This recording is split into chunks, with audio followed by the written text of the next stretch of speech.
The year 1876 scrubbed the high plains raw. In Evergold Gulch, a town clinging to the stony knuckles of the Rocky Mountains.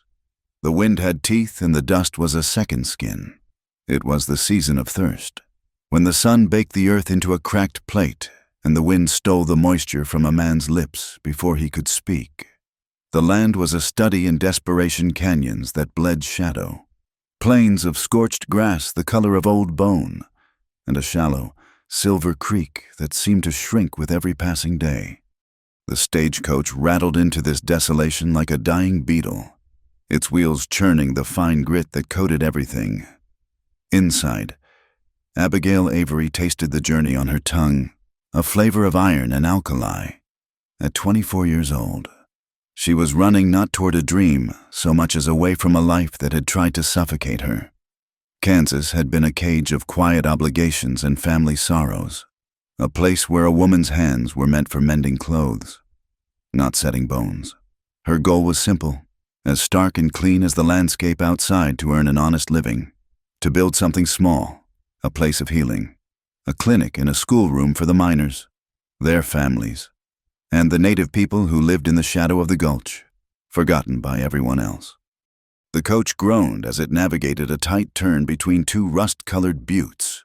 The driver cursed the horses, the heat, and the government with equal fervor. Abigail clutched the worn leather handle of her medical bag, its familiar weight a small comfort. Suddenly, a sound ripped through the air, a high, ululating cry that was meant to curdle the blood. The coach lurched to a halt, throwing her against the opposite seat. Through the dust-choked window, she saw them, riders, their faces smeared with crude paint, feathers tied haphazardly in their hair. They circled the coach, whooping and firing rifles into the sky. The driver threw his hands up, his face pale beneath its layer of grime. The lone other passenger, a slick-haired salesman, whimpered in the corner. Abigail's heart hammered against her ribs, but her mind, trained to observe, to diagnose, was already working. Something was wrong. The movements were too wild, too undisciplined. It felt like a performance, a cheap stage play of savagery. The door was yanked open. A man with streaks of yellow and black paint across his cheeks reached for her. His eyes were cold, but they were the flat blue eyes of a man she might see in a saloon, not the dark, deep-set eyes she had seen in pictures of the Comanche people. Before he could touch her, a shadow fell over him. He appeared as if from the earth itself, a silent, sudden presence. He was tall and lean, with the fluid grace of a predator. His face, unpainted, was a mask of hard angles and quiet intensity. His black hair was long, held back by a simple leather band. This was Talon Redhawk. Though Abigail did not know his name, she knew only that his arrival shifted the air, drawing the chaos into a single, sharp point of focus. He moved with an economy of motion that was mesmerizing. He disarmed the first man with a fluid twist of the wrist, sending the rifle spinning into the dirt. A second attacker charged, and Talon met him not with fury, but with a calm, precise redirection of energy that sent the man sprawling. He never struck a killing blow, only disabled, disarmed, controlled. The painted riders, faced with this silent, immovable force, faltered. Their theatrical aggression evaporated. With a few shouted curses, they scrambled for their horses and galloped away. Melting back into the canyons, the entire ordeal had lasted less than 5 minutes. Silence descended, thick and heavy. The salesman was still muttering prayers. The driver slowly lowered his arms. Talon Redhawk stood alone, the dust settling around him. It was then that the sound of approaching horses reached them, a purposeful, rhythmic drumming, a posse from Evergold Gulch, led by a man with a tin star on his chest, Sheriff Dobbs, a man whose gut strained the buttons of his vest, took in the scene with a practiced scowl. He saw the stopped coach, the frightened passengers, and the lone Comanche warrior standing in the middle of the road. His conclusion was swift and simple. Well, well, the sheriff drawled, his eyes fixing on Talon. "Looks like we caught the fox in the henhouse." "He saved us," Abigail said, her voice steadier than she felt. She had climbed out of the coach, her medical bag now clutched like a shield. Dobbs ignored her. "You've got a lot of nerve. Red Hawk, pulling this stunt so close to town." Talon said nothing. His gaze was level, betraying no emotion. He had seen this play before.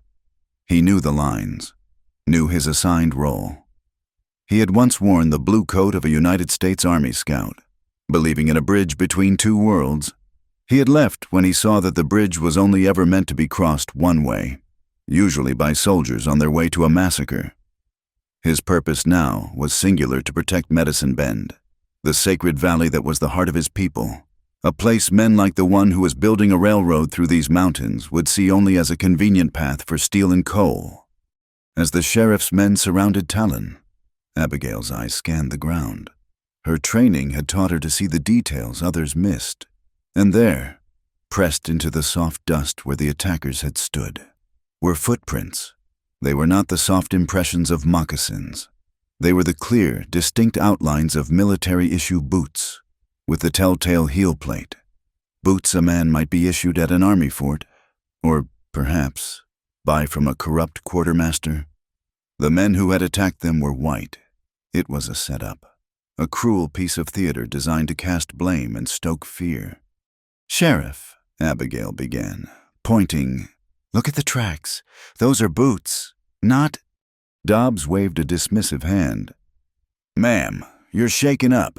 Best you don't trouble yourself with things you don't understand." He turned his attention back to Talon. "We'll be taking you in, for your own protection, of course." The lie was as plain as the star on his chest. Talon offered no resistance as they took his rifle and bound his wrists. His dark eyes met Abigail's for a fleeting moment, and in them, she saw not guilt, but a profound and weary resignation.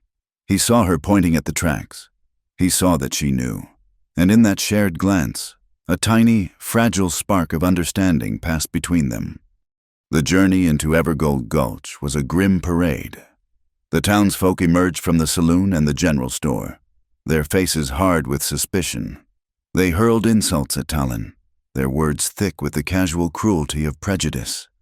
Abigail, riding now on the sheriff's wagon, felt a cold knot of dread tighten in her stomach.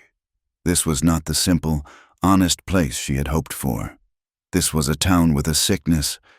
The fear was a living thing inside her. It whispered that she should get back on the next stagecoach east, that this land was too harsh, its people too full of hate. This was not her fight. She had come here to heal, not to battle corruption and lies. She had just enough money for a ticket back to Kansas, back to the suffocating but predictable life she had fled. The next morning, with the taste of ash in her mouth, she made her decision. She would leave. She had sent a letter ahead, renting a small, abandoned homestead a mile out of town, a place to live while she established her practice. She walked there now, her steps heavy, to collect the few belongings she had shipped ahead, her resolve to flee solidifying with every dusty footfall. When she crested the last rise, the smell of smoke hit her first. The small cabin was still standing, but one wall was blackened. The roof above it collapsed into a charred skeleton. The small patch of earth she had dreamed of turning into a garden was trampled and scorched.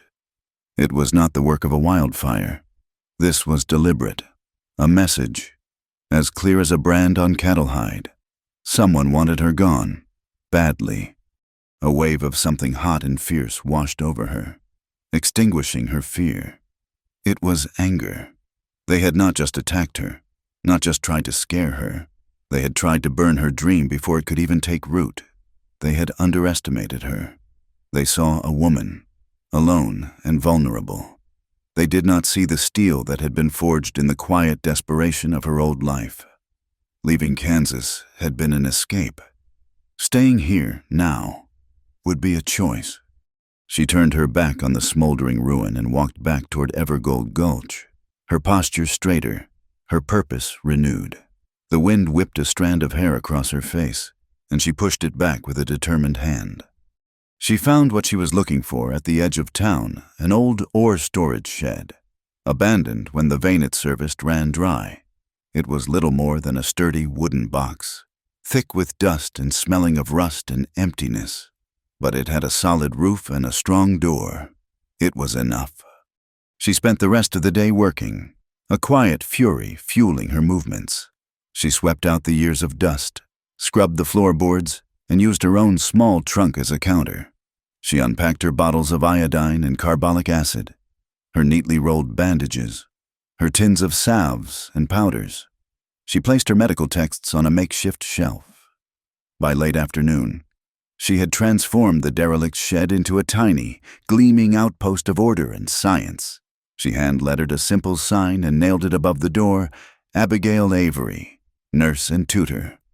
From a ridge overlooking the town, hidden amongst the junipers and the ancient stones, Talon Redhawk watched. He had been released from the sheriff's jail with a stern warning and a kick to the ribs for good measure. He was a free man, which meant he was free to be blamed for the next thing that went wrong in Evergold Gulch. He had seen the smoke from the Avery woman's homestead. He knew what it meant. He had expected her to be on the afternoon stagecoach, a fleeting memory in a town that preferred its truth simple and its scapegoats convenient. But she had stayed. He watched her now, a small figure moving with tireless purpose, bringing light and order to a forgotten corner of the town. He had seen her notice the boot prints. He had seen her try to speak the truth to a man who did not want to hear it. He did not trust outsiders. Trust was a currency he could no longer afford to spend. But as the sun began to set, casting long shadows that stretched like grasping fingers from the mountains, he watched the determined woman in the old mine shed and felt a flicker of something he had not felt in a very long time, a hesitant, dangerous curiosity. The game in Evergold Gulch had a new player, one who did not seem to know the rules, and that, he thought, could make all the difference. The whispers started the day after Abigail nailed her sign above the door. They were dry, rustling things, like snakes slithering through dead leaves. The townsfolk of Evergold Gulch had their story straight. A Comanche warrior attacked the stagecoach, and the new nurse, the strange woman from the east, was somehow mixed up in it. Her burned-out cabin was proof she had brought trouble with her. So when a young Numunu woman arrived at the clinic with a small boy in her arms, his body limp with fever, the whispers turned into a low, steady hum of disapproval. The mother's face was a mask of fear, but her eyes held a sliver of desperate hope. She spoke no English, and Abigail knew only a few words of her language. But the language of a sick child was universal. Abigail gently laid the boy on the clean cot she had set up. His skin was hot and dry, his breathing shallow. She worked with quiet efficiency, bathing his forehead with cool water, listening to his chest with her stethoscope, and preparing a tincture of willow bark, a simple remedy to bring down the fever. The mother watched every move, her knuckles white where she gripped the edge of the cot. Outside, faces appeared in the dusty window of the shed, lingering for a moment before disappearing. The hum of gossip was a physical presence, a pressure against the thin wooden walls. Abigail ignored it, focusing on the small, fragile life in front of her.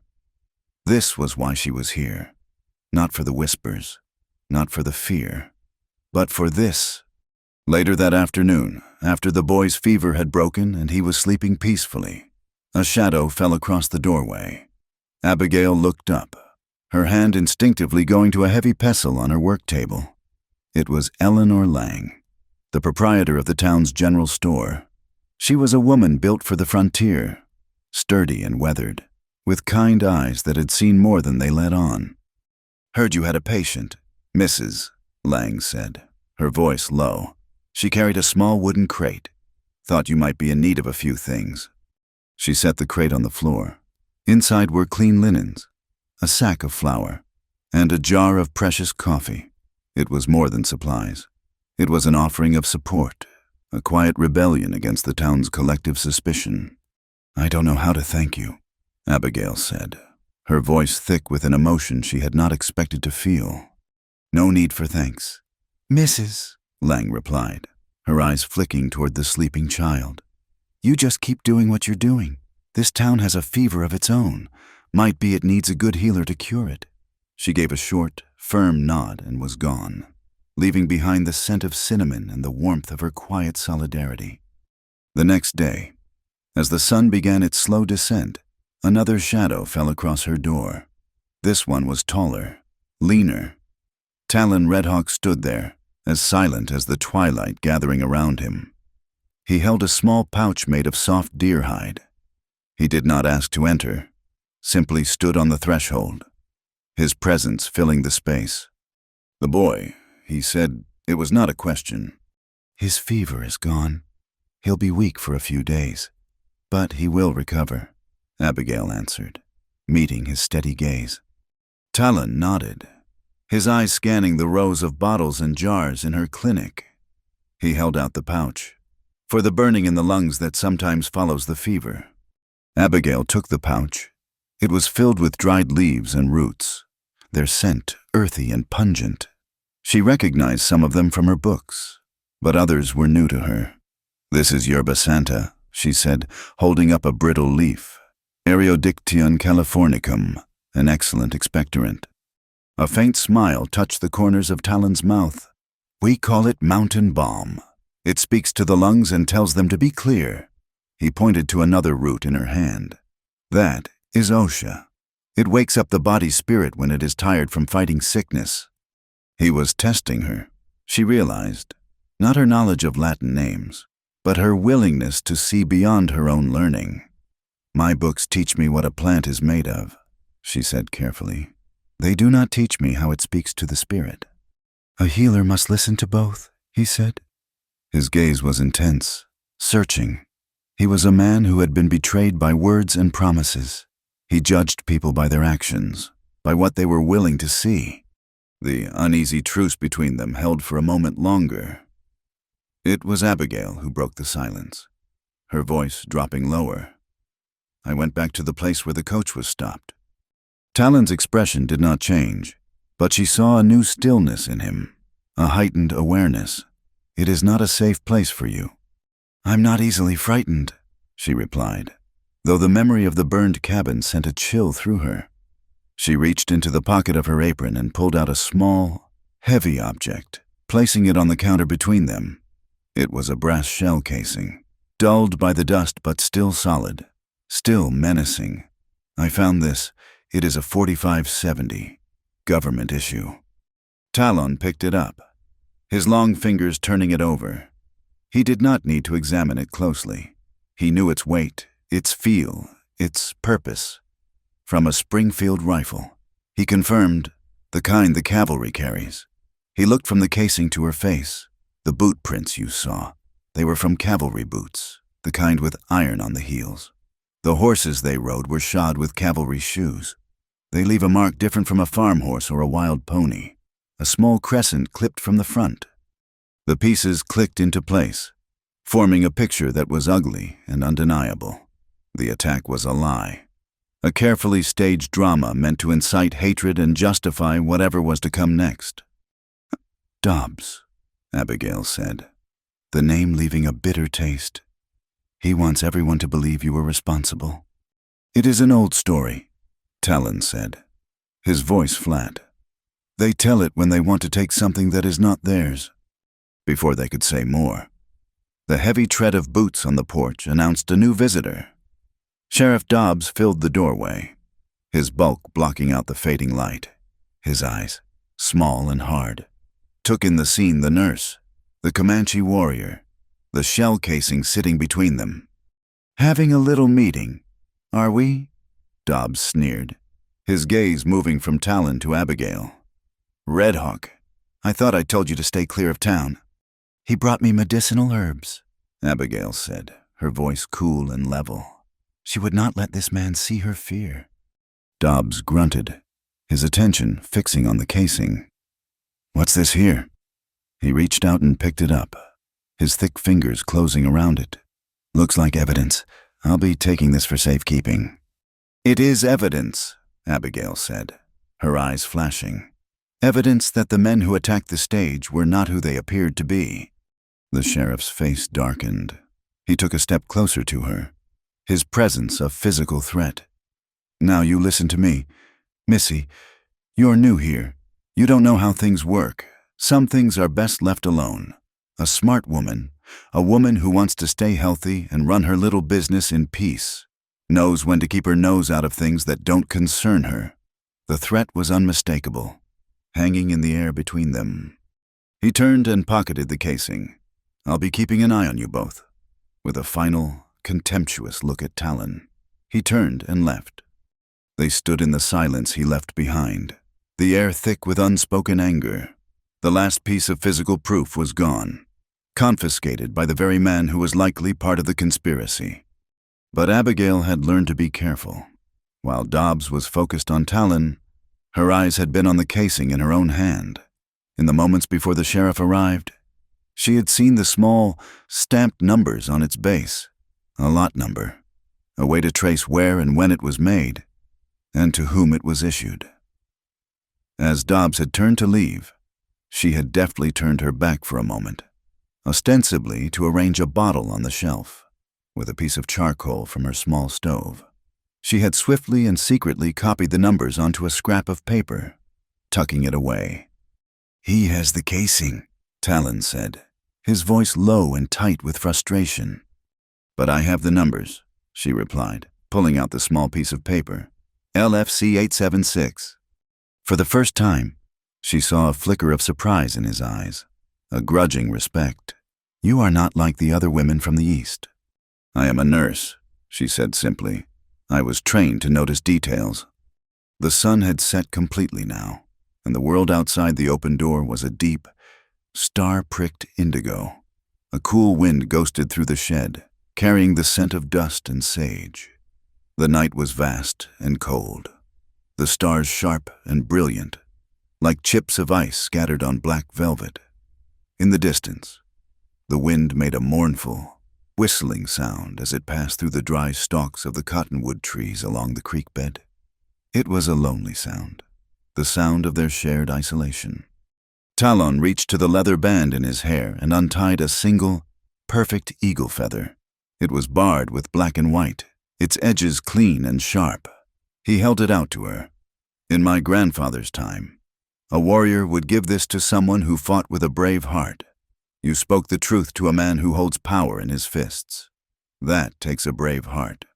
Abigail accepted the feather, its lightness a strange contrast to the gravity of the moment. She looked from the feather, a symbol of honor and spirit, to the rows of scientific bottles on her shelves. They were two worlds, two ways of knowing, two forms of healing. She picked up a small, dark blue bottle filled with carbolic acid, a powerful antiseptic. "And in my world," she said, pressing the bottle into his hand, "we give this to a warrior to clean his wounds, so they do not fester." He closed his hand around the small bottle. It was a pact, made not with words, but with symbols, science and spirit, a bottle of medicine and an eagle's feather. "The numbers on the casing are not enough," he said. "We need to know who they were issued to." "A record," Abigail breathed, "a ledger of some kind." "The mining company that dug this town out of the rock used to have a contract with the army," Talon said, his mind already working. "They had a quartermaster store. It has been abandoned for years, but the records might still be there.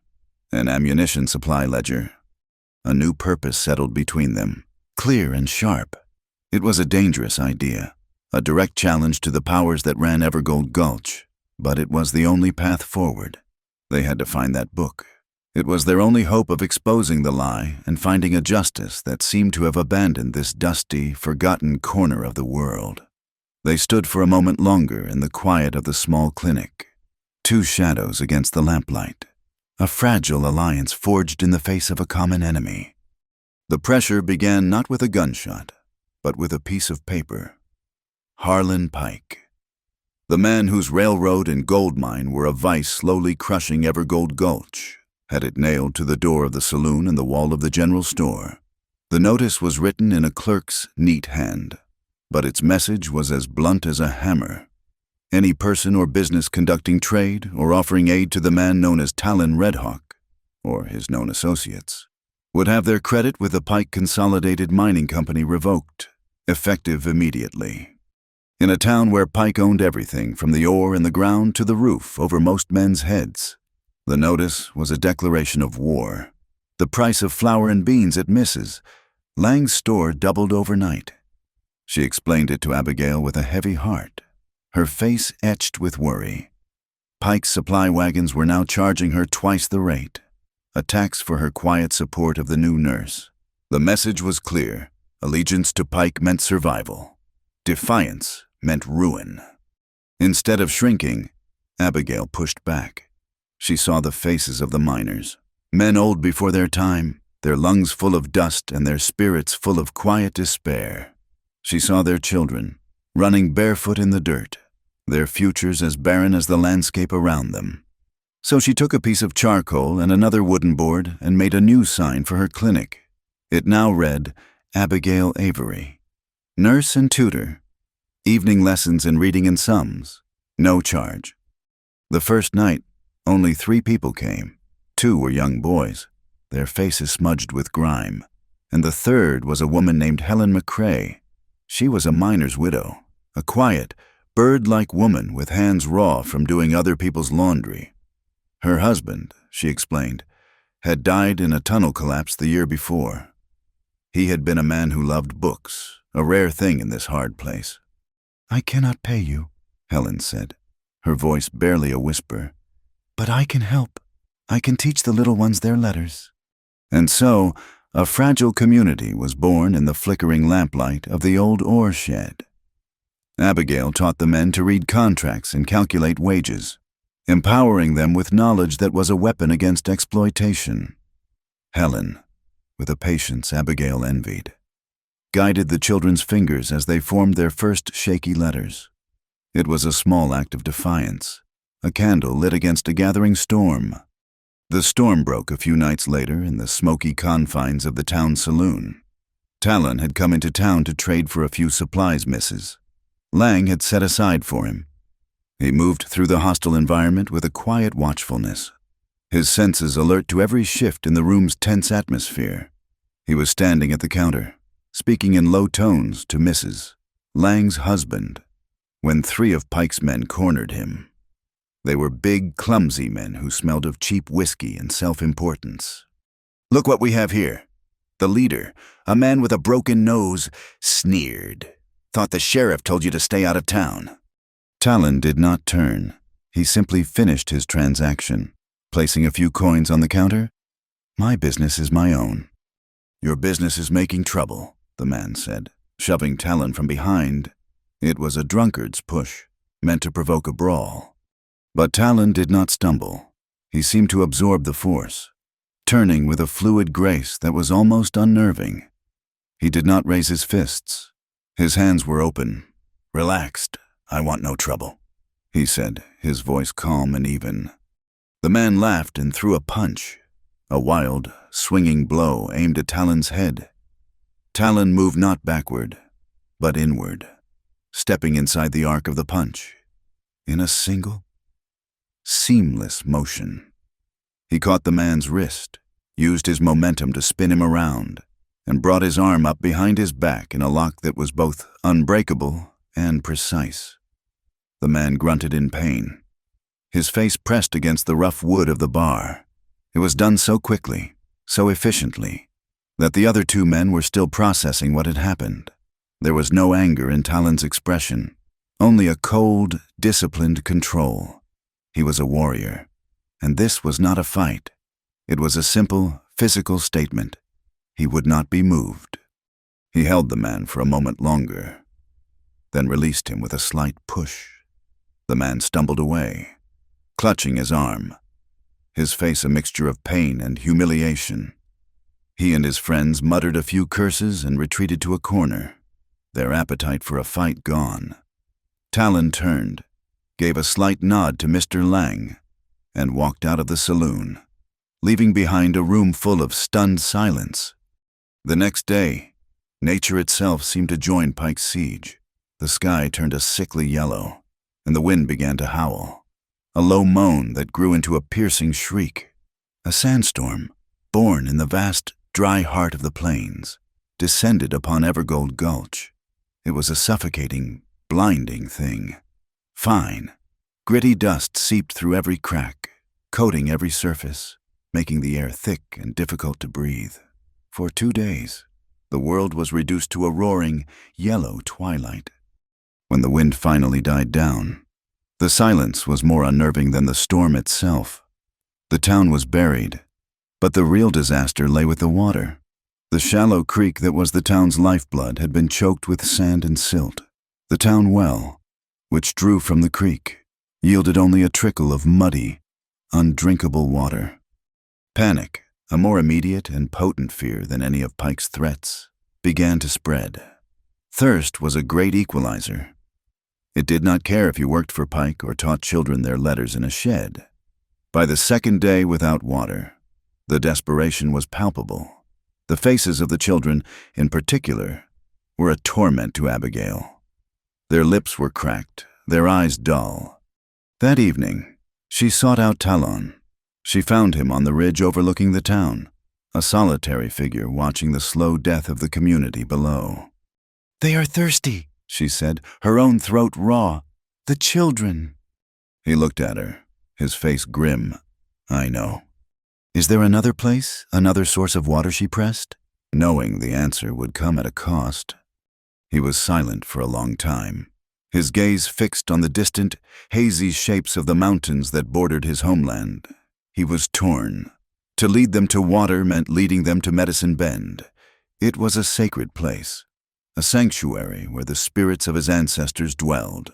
The laws of his people forbade bringing outsiders into its heart, especially men who tore at the earth for its yellow metal. But to deny them meant watching children suffer. It was a conflict between his sacred duty to the past and his compassion for the present. The healer in him warred with the guardian. "There is a place," he said at last, his voice heavy with the weight of his decision. "An old well. It is fed by a deep spring. The storm cannot touch it, but it is in Medicine Bend. The valley has its own laws. Your people must respect them." "They will," Abigail promised. "They are desperate enough to respect anything right now." He led them at dawn. It was a strange procession, a silent, shuffling line of miners, their wives, Helen McCrae, and a dozen children, following a Comanche warrior and a nurse from Kansas into a land that was forbidden to them. They carried empty buckets and barrels, their faces masks of hope and fear. As they entered the canyon that served as the gateway to Medicine Bend, the air changed. It grew cooler, quieter. The rock walls seemed to absorb the harshness of the sun, and the scent of pine and wild herbs replaced the smell of dust. Talon led them to a small clearing, where a circle of stones surrounded a deep, hand-dug well. The water at the bottom was dark and clear. Before anyone could rush forward, Talon held up a hand. He knelt beside the well and took a small leather pouch from his belt. He sprinkled a pinch of dried cornmeal onto the ground beside the well, his lips moving in a silent prayer. He then took a dipper, filled it with water, and poured the first offering back onto the thirsty earth beside the well, a gesture of thanks. A rough voice broke the reverent silence. "What's all this mumbo-jumbo for? It's just water." It was one of the miners, a man known for his loyalty to Pike. Talon's back stiffened. He rose slowly, his eyes like dark flint. Before he could speak, Abigail stepped forward, placing herself between him and the grumbling miners. "He is giving thanks," she said, her voice clear and strong, carrying through the quiet canyon. She looked at the faces of the people, seeing their confusion and impatience. "He is not praying to the water. He is thanking the earth for providing it. His people believe that water is a gift, not just something you take. When you receive a gift, you say thank you. That is all he is doing. It is a law of respect." She translated not just his action, but the belief behind it. Her words, simple and direct, seemed to resonate with the miners. They were hard men, but they understood the concept of a debt. They owed their lives, and the lives of their children, to this place, to this man. The grumbling subsided, replaced by a shamefaced silence. One by one, they formed a line, and Talon served each of them a dipper of the cool, life-giving water. Later, as the people rested in the shade before the long walk back, Abigail sat with Talon near the edge of the clearing. The tension had eased, replaced by a quiet sense of awe. "Thank you," she said. "You saved them." "The water saved them," he corrected gently. "I only showed them the way." His gaze drifted toward a massive, flat-topped mesa that dominated the far end of the valley. "That is the stone altar. Long ago, before the first white men came to these mountains, the elders of my people made a treaty with the land itself. They carved the words of the treaty into the rock of that altar, a promise to protect the valley, and a promise from the valley to always provide." He looked at her, and she saw a deep, ancient sadness in his eyes. "The paper treaties men like Pike use can be burned. They can be broken. But that treaty," he said, gesturing to the distant mesa, "is written in the heart of the land. It endures." Abigail looked toward the stone altar, a sense of its importance settling over her. It was more than a landmark.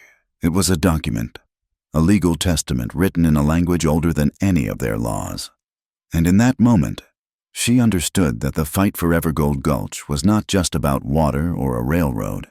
It was about which laws would prevail, the laws of greed written on paper, or the laws of respect carved in stone.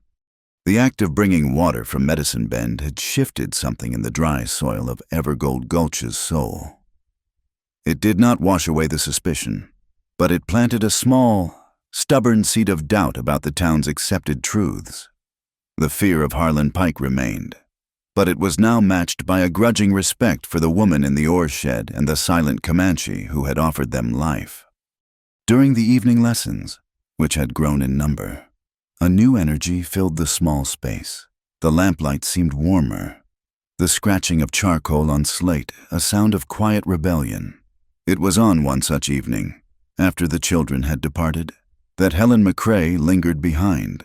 She stood twisting a corner of her apron, her gaze fixed on the floorboards as if they held the words she could not find. "Abigail," she began, her voice so soft it was nearly lost in the whisper of the wind outside. "My husband, Thomas, he was not just a miner. Before they sent him down into the dark, he worked as a clerk for Mr. Pike." Abigail stopped wiping down the slate, her attention fully on the timid widow. "He kept the books." Helen nodded, finally raising her eyes. They were filled with a mixture of fear and resolve. "He kept all the records, pay, supplies, everything. He was a meticulous man.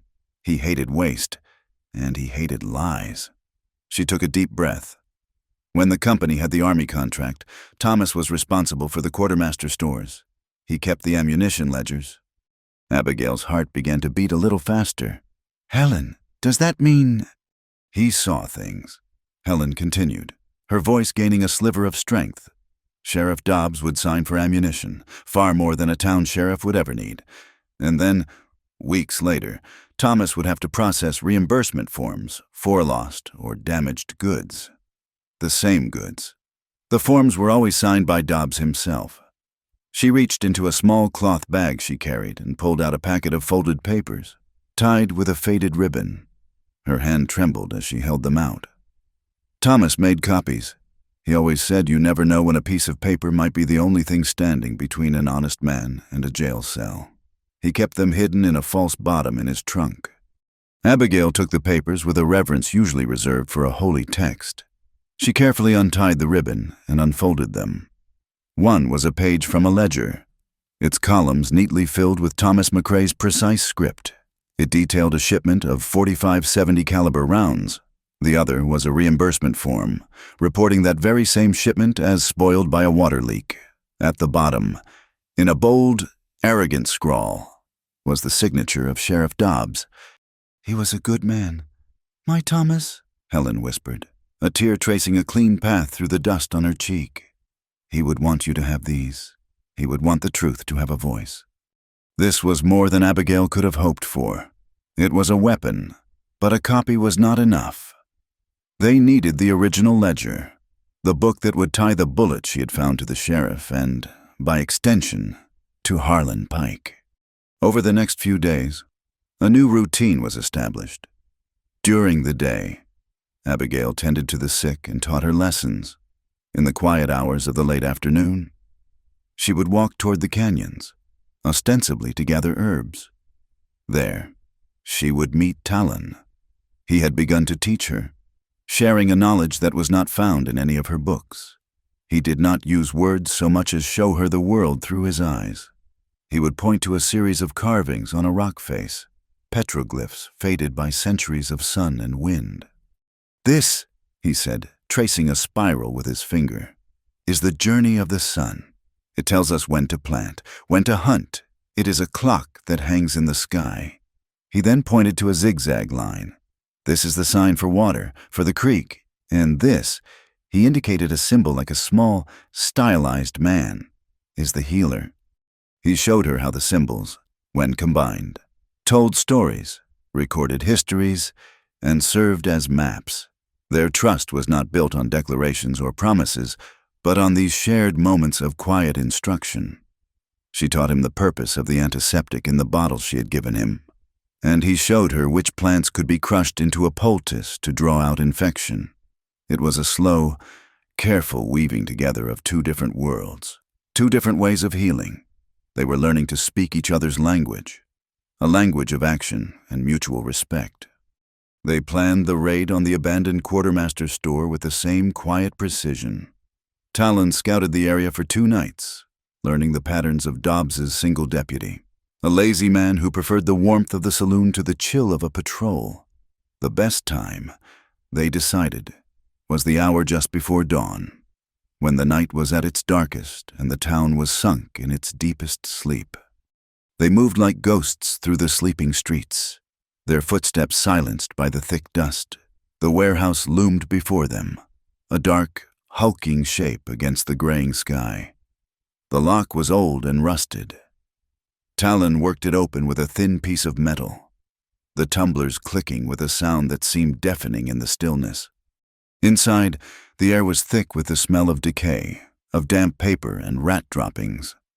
Moonlight filtered through the grimy windows, illuminating a chaotic mess of rotting crates and overturned shelves. They worked by the light of a small, shielded lantern, their search a frantic, whispered race against the rising sun. The paper records were a nightmare, crumbling to dust at the slightest touch. "It should be in a leather-bound book," Abigail whispered, her hands covered in grime. That is how they kept official military records. Talon found it on a high shelf, tucked behind a crate of mildewed hardtack. The leather was cracked and faded, but the binding was intact. They carried it to the single beam of moonlight and opened it. The pages were filled with Thomas McCrae's familiar, neat hand. Abigail's hands shook as she flipped through the pages, her eyes scanning the dates. "Here," she breathed, her finger tracing a line. She pulled the scrap of paper from her pocket, the numbers she had copied from the shell casing, LFC 876. The numbers in the ledger matched. 1 crate of Springfield 4570 ammunition, signed for by Sheriff Lucas Dobbs on the 4th of July, a day when the town was distracted by drink and celebration. It was the missing link, the undeniable proof that connected the sheriff to the staged attack. They had it.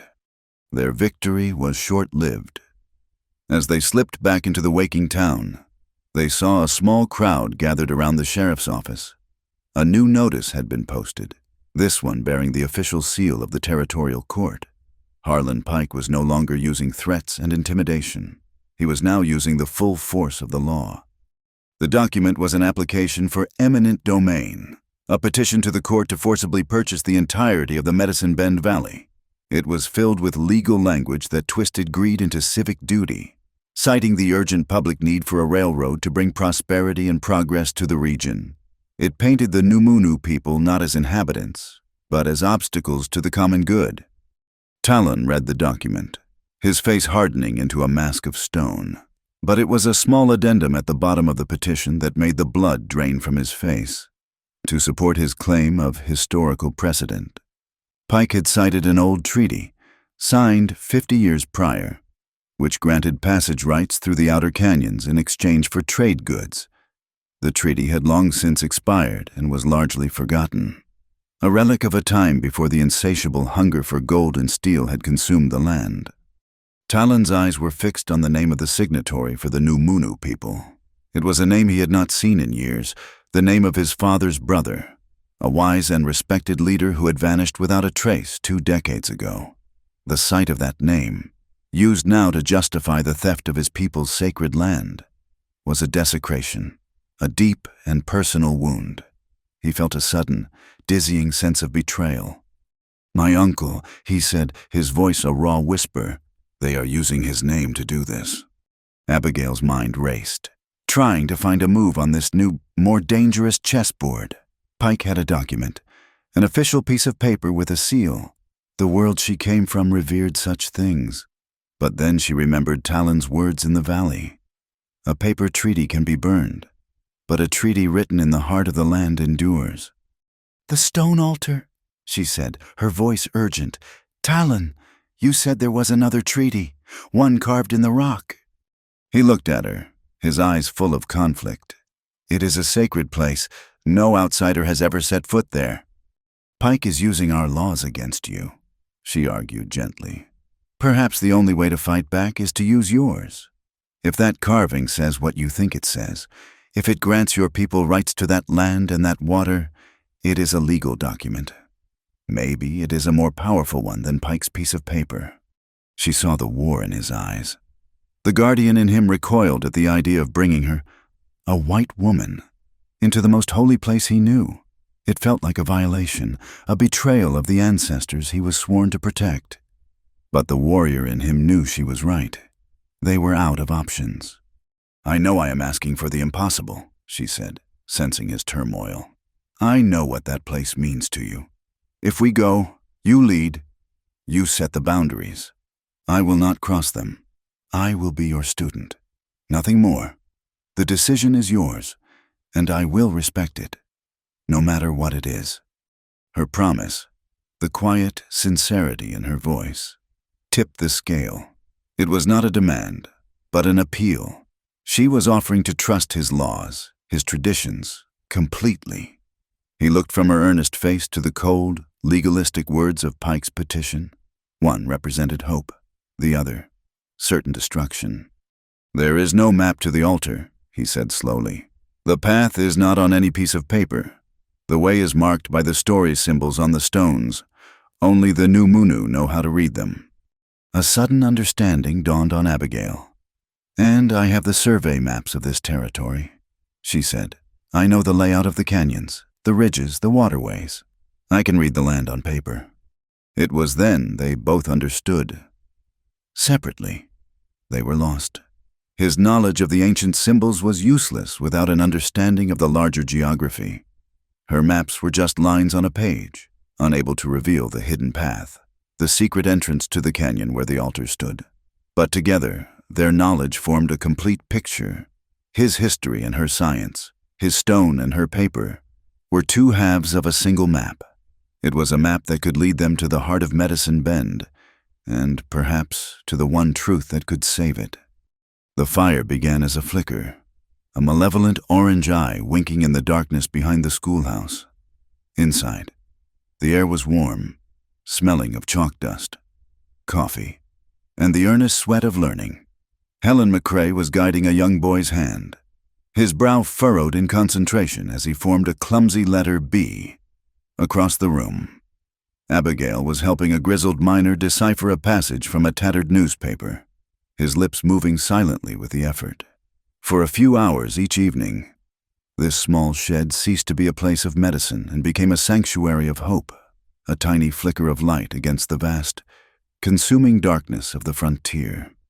The first sign of trouble was the nervous whinny of a horse, followed by a sudden, violent crackle, as if a giant beast were chewing on dry timber. A child looked up, his eyes wide. Then came the smell, acrid smoke, sharp and greedy, slithered under the door and through the cracks in the walls. "Everyone out." Abigail's voice was sharp, cutting through the sudden wave of confusion. "Now." Through the door, chaos erupted. The children, Moments before sleepy with learning, were now crying with fear. Helen, her face pale but her movement steady, began herding them toward the exit. Abigail grabbed the heavy water bucket from the corner, but it was a useless gesture. When she pulled open the door, a wall of heat and smoke met her. The entire back wall of the shed was engulfed in flames, roaring with a terrible, hungry life. They stumbled out into the night, coughing and choking. The fire illuminated the clearing with a hellish, dancing light. It consumed the dry wood with astonishing speed, the flames clawing at the night sky. Abigail's eyes fell upon the books they had so carefully collected, the slates wiped clean for the next day's lessons. She watched as a page of a primer, filled with simple words and pictures, curled into a black, weightless ash and floated away into the darkness. Everything they had built, every small victory, was turning to smoke. The townsfolk, drawn by the light, began to gather at a safe distance. They stood as dark, silent shapes against the inferno, their faces grim and unreadable. By the time the flames died down, leaving a skeletal, smoldering ruin, the whispers had already begun. They were the same whispers as before, but now they were edged with a new, harder certainty. This was not a random act. This was savage. And they all knew who the savage was. The next morning, Sheriff Dobbs arrived to conduct his investigation. He kicked at a charred timber with the toe of his boot, his face a mask of false solemnity. He did not ask questions. He did not look for tracks. He already had his answers. "A terrible business," he said, loud enough for the assembled crowd to hear. "This has Red Hawk's mark all over it. An attack on the town's children. He's gone too far this time." "That is a lie," Abigail said, her voice shaking with rage and exhaustion. She had spent the night ensuring the children were safe with their families, her heart a cold, heavy stone in her chest. Talon had nothing to do with this. Dobbs turned to her, a look of pitying condescension on his face. "Ma'am, I know you mean well, but you're an outsider. You do not understand the nature of these people. You show them kindness, and they see it as weakness. They answer it with fire." His words were for the crowd, and they drank them in. It was a simple, satisfying story. It confirmed their deepest prejudices and gave their fear a face. The seed of doubt that the trip to Medicine Bend had planted now seemed to have been scorched from the earth, and in its place, a bitter root of hatred was taking hold. Later that day, Dobbs and 3 deputies rode out. They found Talon not hiding in the canyons, but sitting calmly by the creek, mending a piece of tack. He did not resist as they surrounded him. He had seen the smoke the night before. He knew what was coming. Abigail watched from the doorway of her ruined school as they led him back into town, his hands bound. The weary resignation in his eyes was gone, replaced by something harder, something colder. As they passed, his gaze met hers. In that look, she saw not a question or a plea, but a command. The time for quiet work was over. It was time to fight. Her decision was made in an instant. The ledger, hidden beneath a loose floorboard in the corner of the shed the fire had not reached, was her only weapon. Waiting was a luxury she could no longer afford. Pike and Dobbs had escalated the war, and she had to meet them on the new battlefield. She had to go to the county seat at Willow Ridge and file the evidence with the territorial judge. She was packing a small bag with the ledger, Thomas McCrae's copied papers, and a little food when Helen appeared at her side. The widow's face was drawn, but her eyes were clear. "I am going with you," she said. It was not an offer, but a statement of fact. "Helen, it is too dangerous," Abigail protested. "After last night." "My husband died because he was an honest man in a town run by thieves," Helen said, her voice filled with a quiet, steely strength Abigail had never heard before. "He copied those papers because he believed the law mattered. I will not let his courage die with him. I am going." The journey to Willow Ridge was a long, tense ride in a borrowed buckboard. The sun beat down, and the vast, empty landscape seemed to watch them with a malevolent indifference. Every shadow seemed to hold a threat. Every gust of wind sounded like a whispered warning. Abigail had tucked her father's old Colt pistol into her bag. She did not know how to use it well, but the weight of it was a small, cold comfort. The ambush came in a narrow pass between two stony mesas, a place where the road was slow and the terrain offered perfect cover. The first shot was not aimed at them, but at the horse. The animal screamed and fell, and the buckboard tipped violently, spilling them onto the dusty road. Two men on horseback emerged from the rocks, their faces covered with bandanas. "Give us the book, lady," one of them shouted, his voice rough. Abigail scrambled behind the overturned buckboard, pulling a terrified Helen with her. She fumbled in her bag, her fingers closing around the cold steel of the pistol. Another shot splintered the wood near her head. Helen cried out, a sharp, sudden gasp of pain. Abigail looked down and saw a dark stain spreading on the sleeve of the widow's dress. A graze, but the sight of Helen's blood, of her friend's blood, ignited something in Abigail. Her fear was consumed by a white-hot rage. She pulled out the pistol, her hand shaking so badly she could barely hold it. She had only fired it a few times in her life, at trees and tin cans. She raised it over the edge of the buckboard, closed her eyes, and pulled the trigger. The explosion was deafening, the recoil jarring her arm. There was a surprised yelp from one of the men. Abigail opened her eyes to see one of the riders clutching his head. His hat, knocked clean off by her wild shot, lay in the dust. The men, clearly not expecting any resistance, exchanged a look of alarm. They had been paid for an easy job of intimidation, not a gunfight. With a curse, they wheeled their horses around and galloped away, disappearing back into the rocks. They were left in a cloud of dust and an echoing silence, with a dead horse and a wounded friend, miles from any town. It was late that night when they finally limped back into Evergold Gulch, aided by a prospector they had flagged down. As Abigail was cleaning and bandaging the shallow wound on Helen's arm, a knock came at the door.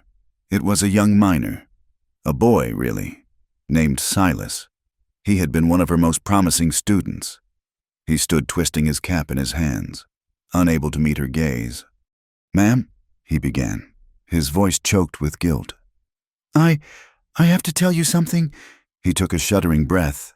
"It was me, and some others. We set the fire." Abigail stared at him, her exhaustion and anger momentarily forgotten, replaced by a profound, aching disappointment. "Why, Silas." "Mr. Pike," the boy mumbled. "He paid us, said it was just to scare you, said no one would get hurt. He told us to make it look like an Indian raid." His confession came out in a rush, a torrent of shame. He's the one who paid those fellas to attack the stagecoach, too. To stir up trouble. He wants that valley, ma'am. He'll do anything to get it. The boy reached into his coat and pulled out a small, metal tin. "He gave us this for the paint." Abigail took the tin. It was barn paint, a garish yellow color, and on the lid was a small, distinct maker's mark, a crossed hammer and pickaxe. The pieces all fell into place. The paint, the boot prints, the government-issue ammunition, the ledger. It was a chain, and every link led directly to Harlan Pike. She knew then that Talon was not just a prisoner. He was a witness Pike could not afford to have. A trial would expose everything. He would never make it to Willow Ridge. She had to get him out.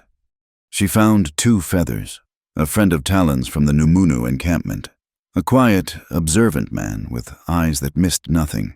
She explained the situation in low, urgent tones. He listened without interruption, his face impassive. When she was finished, he simply nodded. Their plan was simple, born of desperation. Dobbs's jail was a sturdy box, but its weakness was the hasp on the door, held in place by 2 large iron bolts. 2 feathers procured a long, thin file from the blacksmith. That night, under the cover of a moonless sky, they crept to the back of the small jailhouse. While 2 feathers stood watch, Abigail worked, her hands raw, her muscles screaming. filing away at the iron bolts. The rhythmic scrape of metal on metal seemed to her a sound loud enough to wake the entire town, but no one stirred. Finally, with a soft groan, the metal gave way. She pulled the hasp free. Talon was waiting inside, a silent shadow in the darkness. They did not speak. There was no time. They slipped out of town and headed for the one place they knew Dobbs and his men would not follow: the salt marsh. A treacherous, desolate landscape of cracked white earth and stagnant, briny pools. As they reached the relative safety of the far side, the first light of dawn was breaking. Painting the eastern sky in shades of gray and rose, the town of Evergold Gulch was now deeply and irrevocably split. The school was a ruin. Abigail Avery, the healer and teacher, was now a fugitive, a rebel who had defied the law to free a suspected criminal. She looked at the small cuts and blisters on her hands, at Talon's grim, set face, and a wave of doubt washed over her. Had she done the right thing, or had her fight for justice only pulled everyone she cared about deeper into danger? Talon seemed to sense her turmoil. "You did not start this fire, Abigail," he said, his voice quiet but firm. "You only refused to let it burn you." He looked toward the mountains, now sharply defined against the morning light. "Running is no longer a choice. Pike has put his mark on the law. He thinks he can erase our history. We have to get to the stone altar before his machines get there first." His words settled the chaos in her soul. He was right. There was only one path left for them. It was not a retreat, but an advance. They had to go forward, into the heart of Medicine Bend, to find the truth that was written in stone. The flight into the high canyons was a retreat into a harder, older world. They traveled in a single, groaning wagon, a small, fugitive family bound by a shared enemy. Two Feathers drove, his face a stoic mask against the biting wind. In the back, Helen McCrae huddled with the 3 New Munu children who had been left without families by the sickness that had swept through the camps, a sickness Pike's embargo on supplies had made infinitely worse.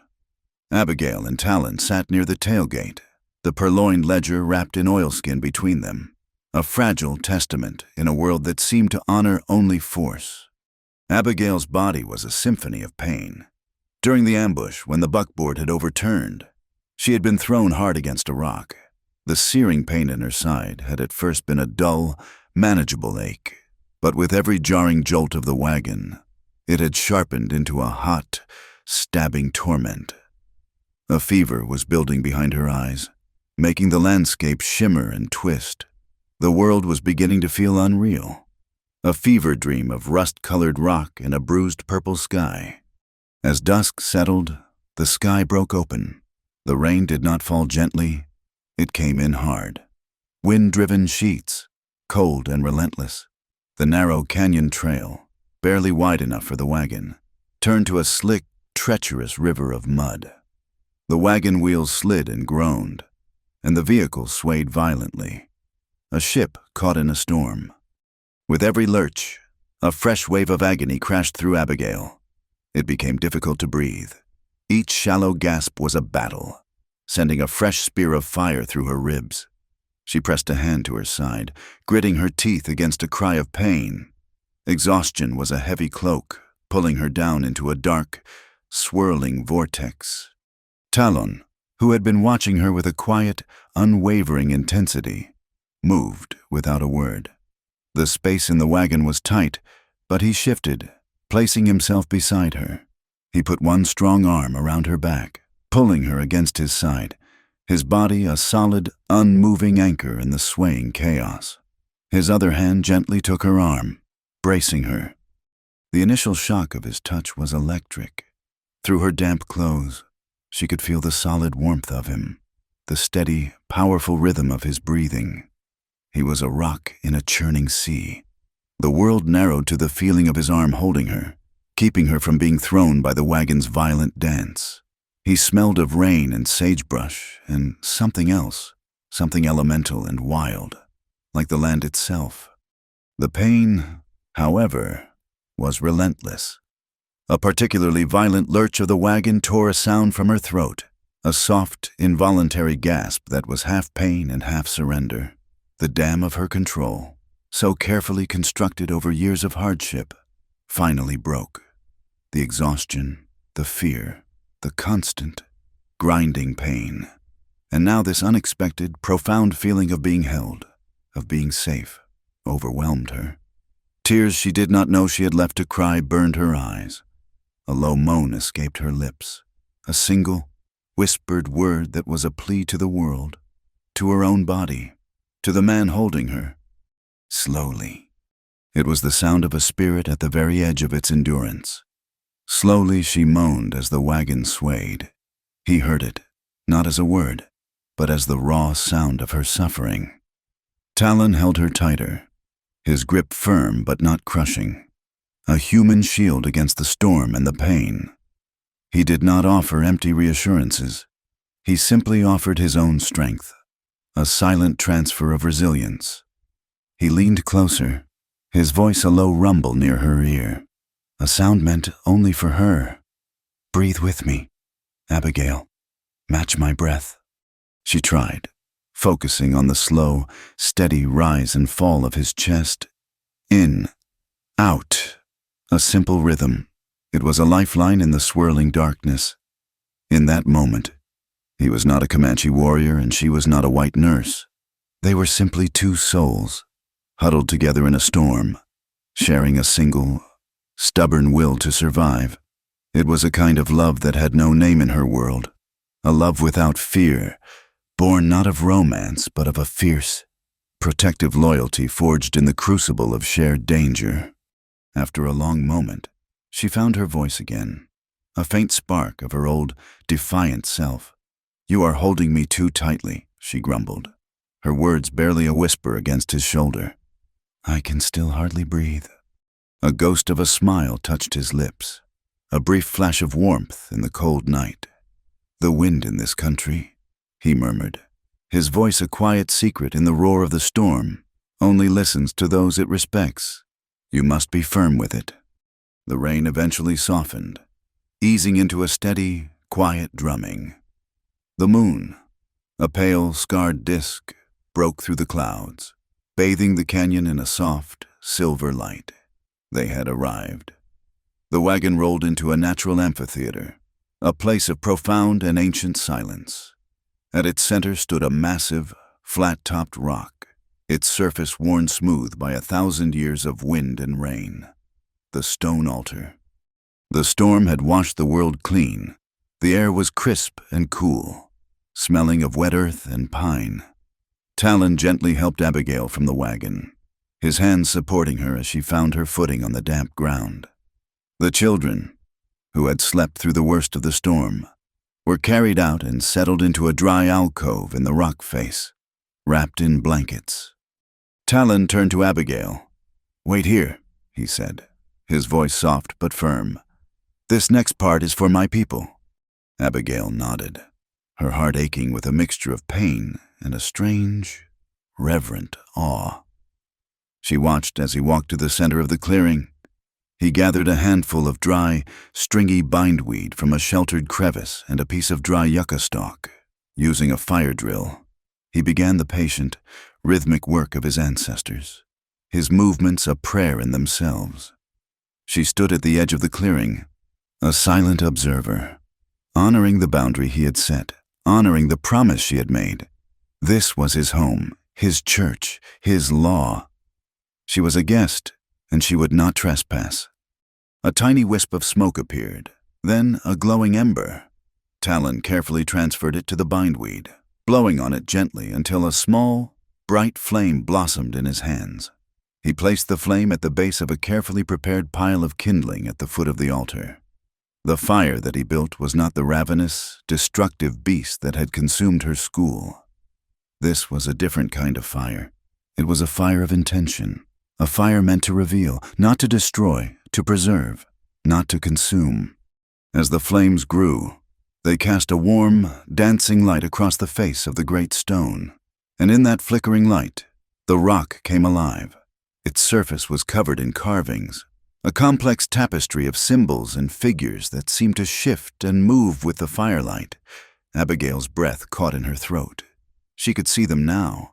The symbols he had taught her, the zigzag for water, the spiral for the sun's journey, the figures of men and animals, all woven together into a great, silent story. Talon stood before the altar, his face illuminated by the fire. He began to speak, his voice low, not for her, but for the spirits of the place, for the history that lived in the stone. He began to read the story the carvings told. Before the grandfathers of my grandfather, he said, his hand tracing a line of symbols, the people came to this valley. The land was good. It gave them water and shelter, and the deer and the buffalo came to be hunted. The elders made a promise. They said they would be the guardians of this place. They would take only what they needed. They would honor the spirit of the water and the soil. His finger moved to another set of carvings, a series of lines connecting a symbol of his people to a symbol of the land itself. And the land made a promise in return. It promised that the deep spring would always provide water, that the canyons would always offer shelter, and that the people would have a home here. He paused, his finger resting on a final line of symbols, a row of stars and a crescent moon above the figures of his people. This right, this promise, would be protected for as long as the stars are in the sky. It was a contract, a treaty, not written on paper that could be burned or a document that could be lost, but carved into the very heart of the land it governed. It was a law that predated the United States, a truth that made Harlan Pike's legal petitions seem like a child's arrogant scrawl. The fire crackled, sending a shower of sparks into the night air. The children were sleeping peacefully. Helen was watching, her face full of wonder. They stood in the presence of something sacred, a truth that was both ancient and alive. Talon turned from the altar and looked at Abigail. The firelight played in his dark eyes, and in their depths, she saw not just the reflection of the flames, but the reflection of a shared purpose. They did not need to speak the words. The promise had already been made. In the wagon, in the storm. It was in the way he held her, the way she had trusted him. It was a vow to protect this valley, to protect these children, to protect this truth. His hand found hers in the darkness, his fingers lacing through hers. It was a simple touch, but it was as binding as any contract, as sacred as any vow. As the first hint of dawn began to lighten the eastern sky, Abigail looked from the steadfast stone to the fragile, firelit faces of the children. The fire had illuminated the truth, but the world beyond this canyon was still dark. "It is all here," she said, her voice a near whisper. "The proof. But how do we make them see it? We cannot carry this stone into a courtroom." The new conflict settled between them, as solid and real as the altar itself. They had found their truth. Now they had to find a way to carry its fire back into a world that did everything in its power to extinguish such light. The problem of translating stone into a language of paper and law was solved with charcoal and ingenuity. In the gray light of dawn, while Helen and Two Feathers watched over the sleeping children, Abigail and Talon worked at the base of the great altar, using a large roll of butcher's paper that Mrs. Lang had tucked into their supplies. They began the painstaking process of creating a rubbing. Talon, with his intimate knowledge of the carvings, would clean a section of grit and lichen, and Abigail, with a surgeon's steady hand, would carefully rub a piece of charcoal over the paper, coaxing the ancient symbols from the stone surface onto their own. It was a slow, intimate process. They worked in tandem, their hands often brushing, their breaths mingling in the cool morning air. He would murmur the meaning of a symbol as she brought its shape to life, his voice a low counterpoint to the soft rasp of charcoal on paper. The sun's journey, the promise of water, the figures of the guardians. Slowly, the great story of the stone was transferred, a ghostly, powerful image emerging in black and white. "It is not enough to show them the picture," Talon said, looking at the finished rubbing, a long sheet of paper that captured the altar's central promise. "They will see only scratches on a page. They need someone to tell them it is a holy thing. A witness, Abigail agreed, her mind already working. Someone they will trust, someone whose word is seen as beyond reproach. She thought of the small, dusty church in Evergold Gulch, of the quiet, thoughtful man who ran it, Reverend Carter. He came to town a year ago. He is a good man. He tries to see the good in everyone, even when it is difficult. And the ceremony, Talon added. They must understand that the lighting of the fire, the reading of the words, is not a savage ritual. It is our way of opening a court, our way of swearing an oath to the truth. Two Feathers can attest to that, Abigail said. He is a respected man. His word will have weight. Their plan was set. It was a fragile thing, a tapestry woven from a charcoal rubbing, a preacher's integrity, and a warrior's honor. But it was all they had. They returned to Evergold Gulch not as fugitives in the night, but in the full light of day. They walked directly to the center of town, the heart of Harlan Pike's territory, and unrolled the rubbing on the long counter of Mrs. Lang's general store. The effect was immediate.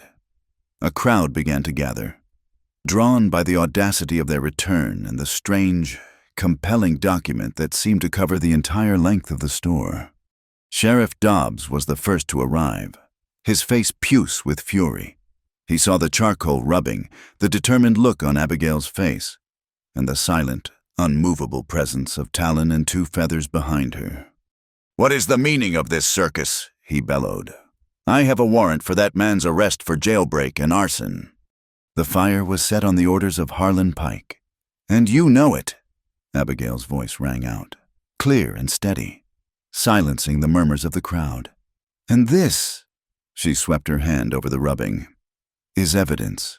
It is a treaty, a land grant carved in stone, that gives the Numunu people the right to the water and the land in Medicine Bend, a right that predates any piece of paper Mr. Pike has filed with the court." Dobbs laughed, a harsh, ugly sound. "That is the most ridiculous thing I have ever heard.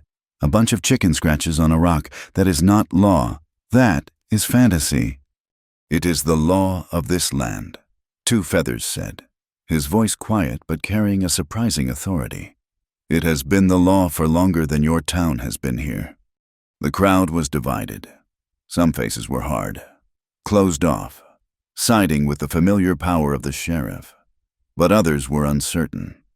They looked from Dobbs's angry face to the calm dignity of the Numunu men. They looked at Abigail, the woman who had tended their wounds and taught their children. Then, a new voice joined the fray. "She is telling the truth." It was one of the miners, his face pale and his breathing labored. Abigail had treated him for lung fever just a month before. "She has done more for the people of this town in a few months than Pike has done in 10 years. Mrs. Lang stepped out from behind the counter, placing herself beside Abigail. "This woman is a guest in my store. She will have her say." The lines were being drawn, not by a sheriff's order, but by individual acts of conscience.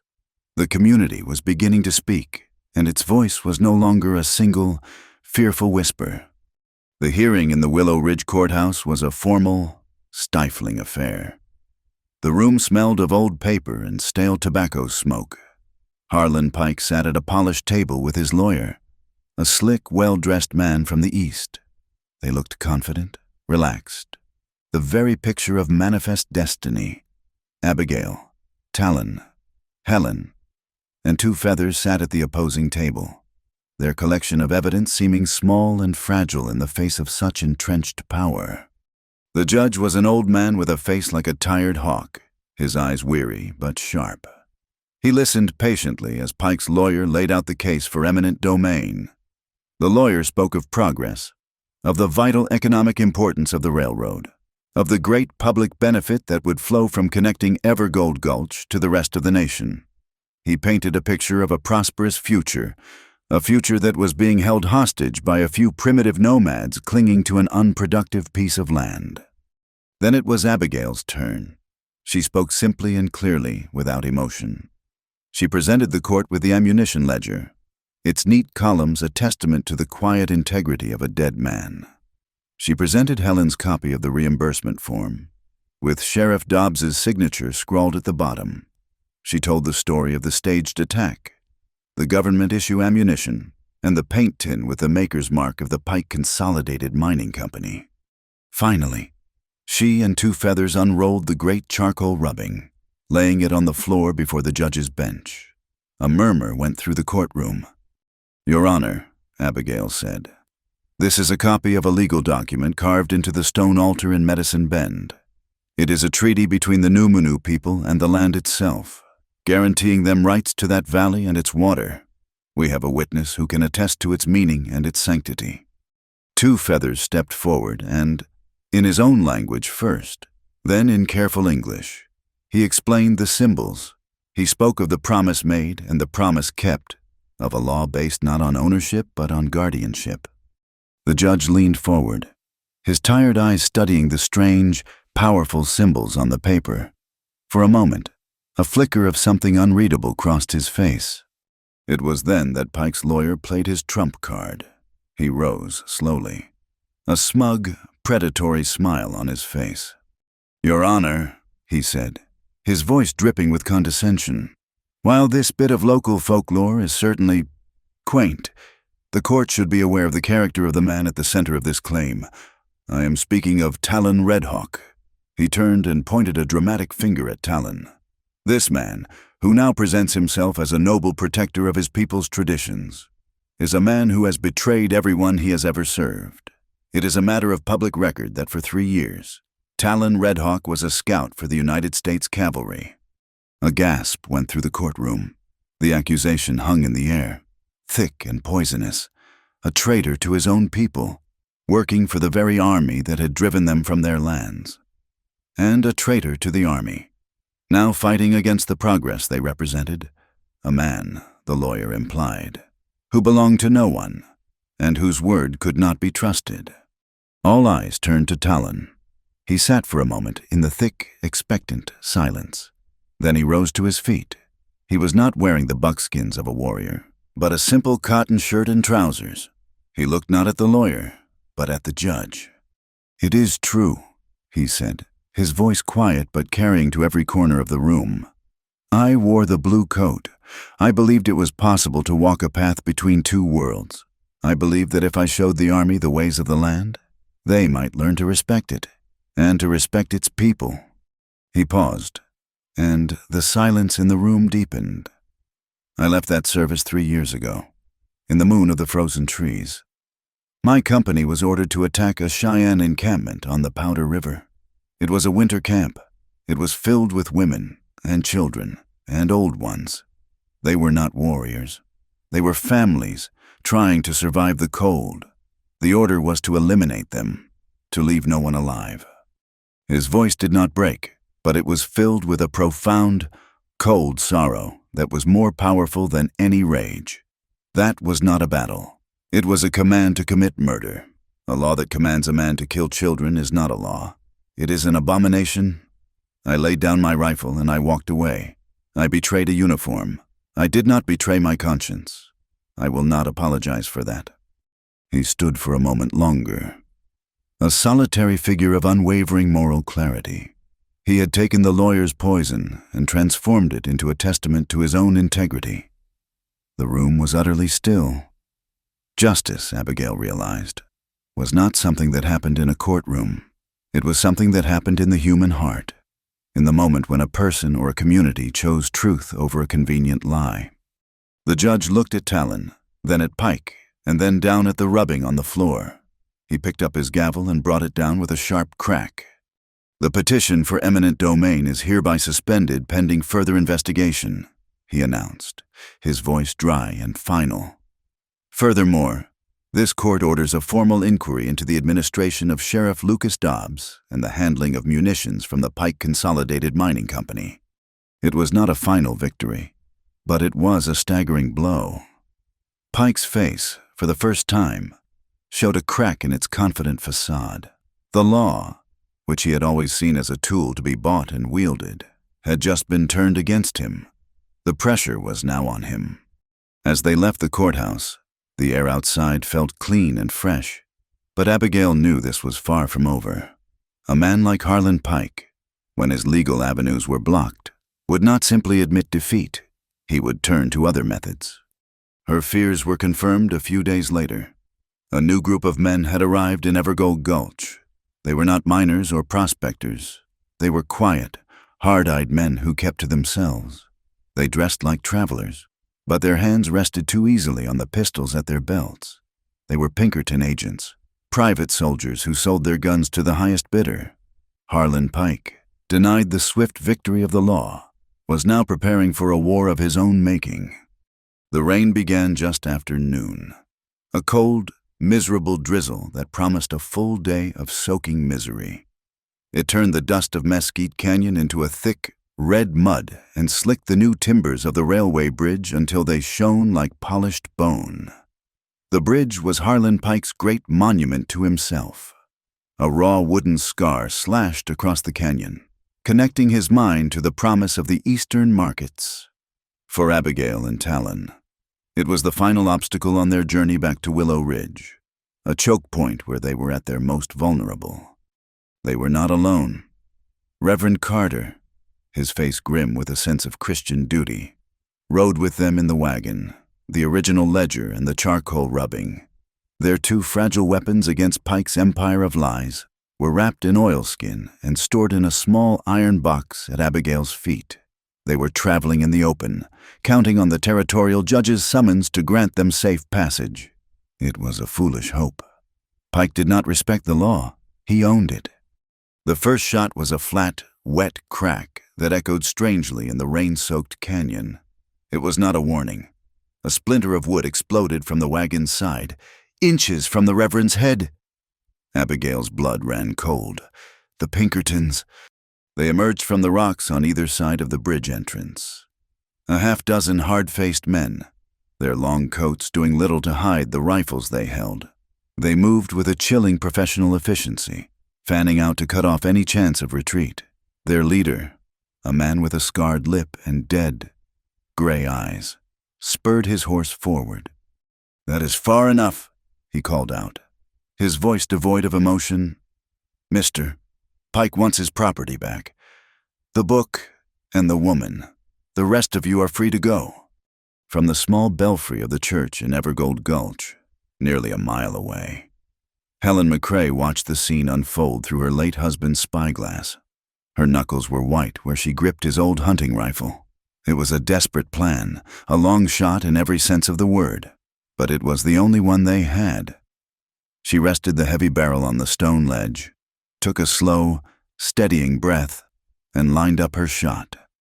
Back at the bridge, the world exploded into chaos.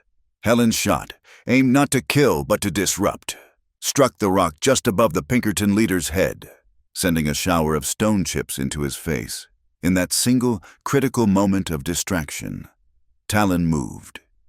He slid from the wagon and vaulted onto the back of his horse, a fluid motion of pure instinct. He had no saddle, only his own strength and a deep, unspoken understanding with the animal. He galloped not away from the fight, but toward it, angling toward a railway siding where a lone, flatbed freight car sat, its wheels chocked with a heavy wooden block tied down by a thick rope. He drew his pistol, ignoring the bullets that zipped past him, and fired a single, precise shot. The bullet severed the taut rope, freed from its restraint. The heavy freight car, nudged by the slight downhill grade, began to roll. Slowly at first, then with gathering momentum, it slid out onto the main track, coming to a heavy, shuddering halt directly in the middle of the bridge entrance. It was a perfect, impassable barricade. Seeing her chance, Abigail grabbed one of the wagon's oil lamps. With a prayer, she lit the wick and hurled it with all her strength toward a thick patch of rain-soaked sagebrush near the Pinkertons' position. It shattered, and the oil, protected from the rain by the dense foliage, ignited with a sudden, oily whoosh. A thick, acrid cloud of black smoke billowed up, a blinding, choking curtain between them and their attackers. Enraged, the Pinkerton leader spurred his horse, leaping the gully and landing on the bridge itself. cutting off Talon from the wagon. Two of his men followed. The duel was now confined to the narrow, treacherous stage of the bridge. Talon met the leader's charge, sliding from his horse. The man swung his rifle like a club. Talon ducked under the blow, the iron-shod butt whistling past his ear. The rain was coming down harder now, turning the wooden planks into a sheet of ice. Talon did not try to match the man's brute strength. He used the environment as his partner. As the Pinkerton charged again, Talon sidestepped and slammed his palm against one of the thick vertical support beams. The man's boots slid on the wet wood, his momentum carrying him past. Talon moved like a panther, fluid and economical. He used the man's own weight against him, redirecting a punch into a twisting arm lock, using a slippery post as a fulcrum to send another man sprawling. It was not a brawl. It was a brutal, physical chess match, and Talon knew the board intimately. He fought with the disciplined efficiency of a warrior, his every move a testament to a life spent in a world where a single mistake meant death. It was then that Sheriff Dobbs arrived with his deputies, his horse splashing through the mud. "Hold your fire," he roared, positioning himself as the valiant rescuer. "It is over." The remaining Pinkertons lowered their rifles, their part in the charade complete. Dobbs strode onto the bridge, his face a mask of concern. He saw the freight car, the smoking sagebrush, and the standoff. He ignored Talon and went directly to Abigail. "Ma'am, are you all right?" he asked, his voice oozing false sympathy. "Give me the evidence. I will see that it gets to the judge safely." He reached for the iron box, but before his fingers could touch it, a group of men emerged from the smoke, their faces grim. They were miners, led by the young Silas, and they were not armed with guns, but with something far more powerful.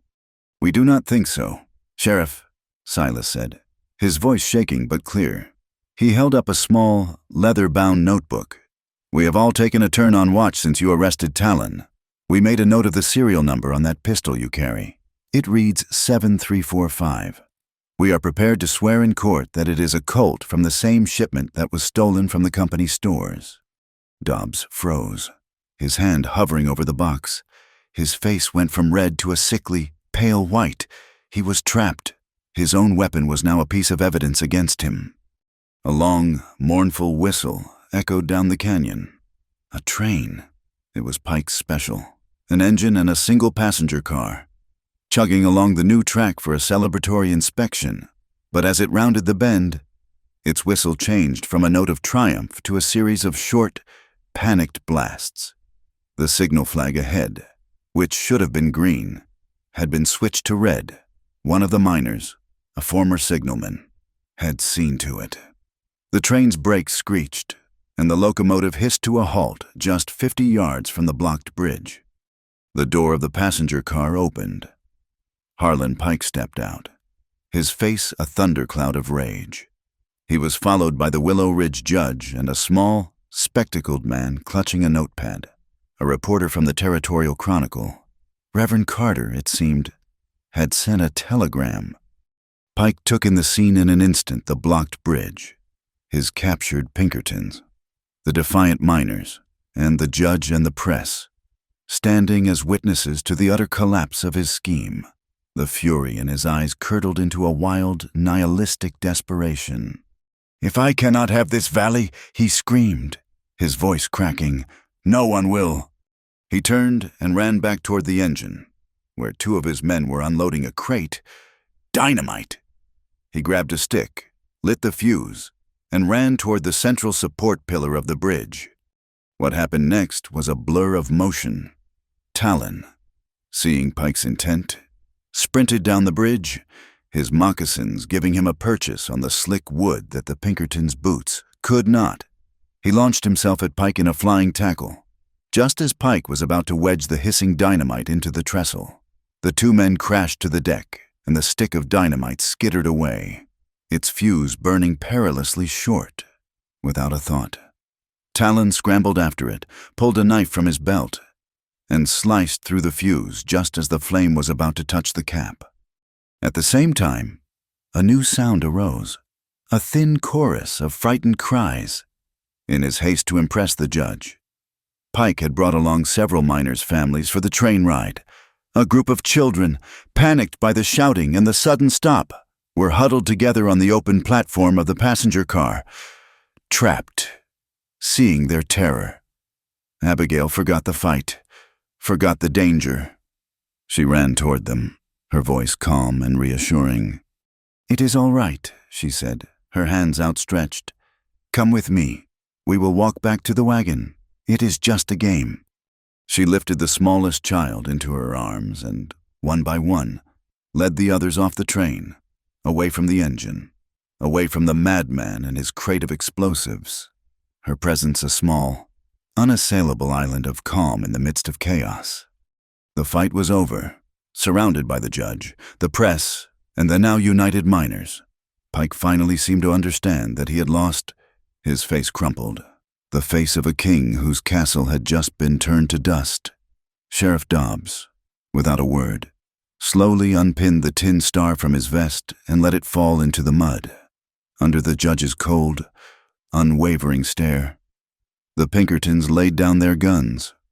The rain began to subside, and a weak, watery sunlight broke through the clouds, illuminating the scene on the bridge. The structure, meant to be an instrument of Pike's conquest, had become the stage for his downfall. It had been a place of choosing, a choice between breaking a community and connecting it. And as Abigail stood with a child's small hand clutching hers, watching as Talon stood guard over a defeated Pike, she knew they had chosen to connect. The bridge would stand. The aftermath of the confrontation on the bridge was not a loud celebration, but a quiet, collective exhale. The rain stopped, and in the clean-washed air, the town of Evergold Gulch began to breathe again. The gears of justice, once rusted shut by corruption, started to turn. Harlan Pike's assets were frozen, and Sheriff Dobbs was held in the Willow Ridge jail, the very cell where he had once thrown Talon. The Pinkertons, deprived of their paymaster, vanished as quickly as they had appeared, melting back into the anonymous, violent currents of the frontier. The first order of business for the town was to fill the vacuum of power left by Dobbs's disgrace. A town meeting was called, not in the saloon, but in the open air, beside the foundation of the new community well, a project funded by the first of Pike's hefty court-mandated fines. When the question of a new sheriff was raised, a miner named Silas, his face still boyish, but his eyes now old with experience, stood up. "I nominate Helen McCrae," he said, his voice clear and steady. A surprised murmur went through the crowd. Helen, who was standing near the back, flushed a deep red. She stood up to Pike's men when no one else would. Silas continued. She faced down gunfire to protect her friends, and her late husband, Thomas, was the most honest man this town has ever known. Honesty runs in that family. We do not need a gunslinger. We need someone with a steady hand and a true heart.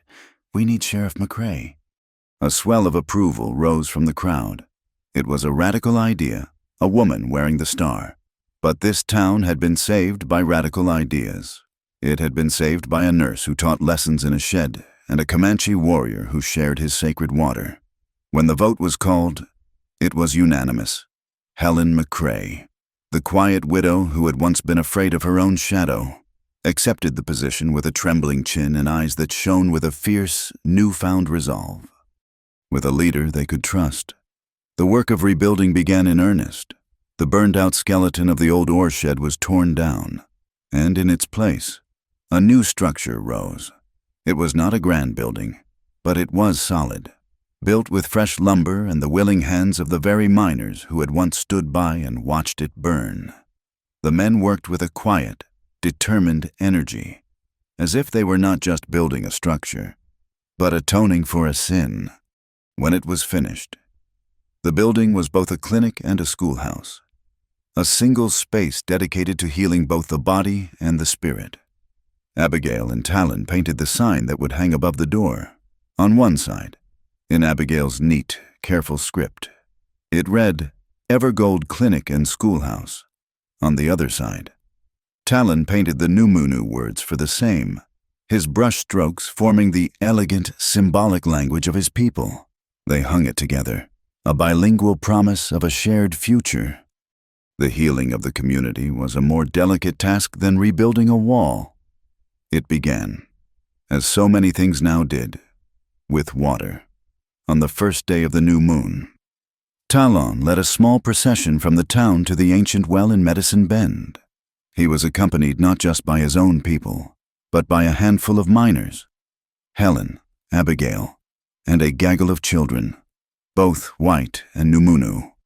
There, as the sun warmed the canyon walls, Talon performed the simple ceremony of thanks.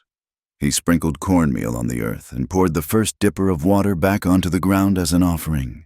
This time, there were no jeers, no impatient murmurs. The miners stood with their hats in their hands, their faces filled with a quiet respect. The children, who understood the language of ritual far better than the adults, watched with wide, solemn eyes. They learned that the earth was not a thing to be conquered, but a partner to be honored. The ceremony became a monthly tradition, a quiet pilgrimage that slowly, patiently, washed away the years of mistrust. The law, ponderous and slow, finally delivered its verdict. Harlan Pike was found guilty of conspiracy, incitement to violence, and a dozen other charges. He was spared a long prison sentence due to his age and influence, but the financial penalty was devastating. He was forced to sell the mine, the railroad, and all his holdings in the territory. A significant portion of the money was placed in a community trust, overseen by Helen, Reverend Carter, and one of the Numunu elders. Its first project was to hire engineers to dig a new, deep, reliable well right in the center of town, a source of clean water that belonged to everyone. The days of thirst were over. Amidst the communal rebuilding, the slow work of personal healing began. One quiet evening, Abigail sat down with a pen and paper and wrote a letter to her younger sister in Kansas. For months, she had carried the guilt of her departure, the feeling that she had abandoned her family, run away from her responsibilities. But as she wrote, the words that came out were not of apology, but of discovery. She wrote of the harsh beauty of the land, of the goodness she had found in unexpected places, of the children she was teaching, of the small clinic that was her own. She wrote of a man who fought with the discipline of a warrior and healed with the wisdom of the earth. She was not the same woman who had fled Kansas. She had not run away from a life. She had run toward one. As she sealed the envelope, a weight she had not even been fully aware of lifted from her shoulders.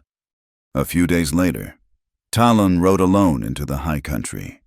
He dismounted before a simple pile of stones that marked the unnamed grave of his uncle, the man whose signature had been used to try and steal his people's future. The Numunu did not speak the names of their dead, but Talon spoke to his spirit. He told him of the fight for the valley, of the woman who had helped him, of the treaty written in stone. He told him that the promise had been kept.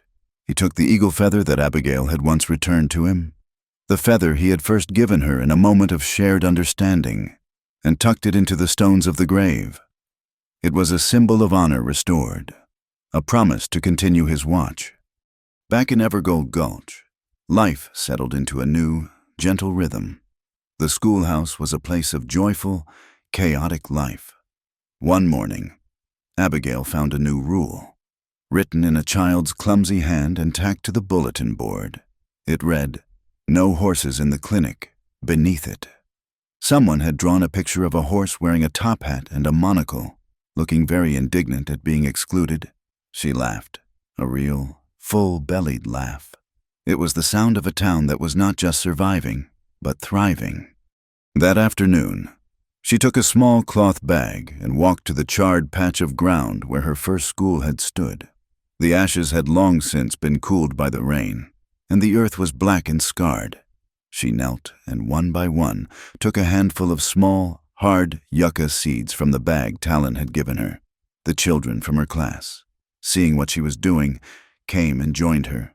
Together, they planted the seeds in the scorched earth, a small, hopeful circle around the perimeter of the old foundation. It was a quiet, determined act, a promise that even from the deepest ashes, new life could be coaxed to grow. The children took turns watering the seeds each morning from the new town well, their small hands tending to the future, a garden of hope planted in a field of memory. The season turned. The relentless heat of summer finally broke, and a new scent came on the wind, a cool, earthy promise of moisture. The sky, once a pale, bleached blue, deepened to a rich violet at the edges, and the clouds that gathered over the mountains were no longer thin wisps but heavy, gray galleons, pregnant with the first rains of the season. It was a time of anticipation, a time for the land and its people to prepare for the gift of water. To mark the change, the whole of Evergold Gulch, or at least all those who now considered themselves a part of its new heart, made a pilgrimage. It was not a somber affair, but a slow, celebratory procession. Miners walked beside Numunu families, their children chasing lizards in and out of the sagebrush. Sheriff Helen McCrae, her tin star pinned to a sensible wool jacket, walked with Mrs.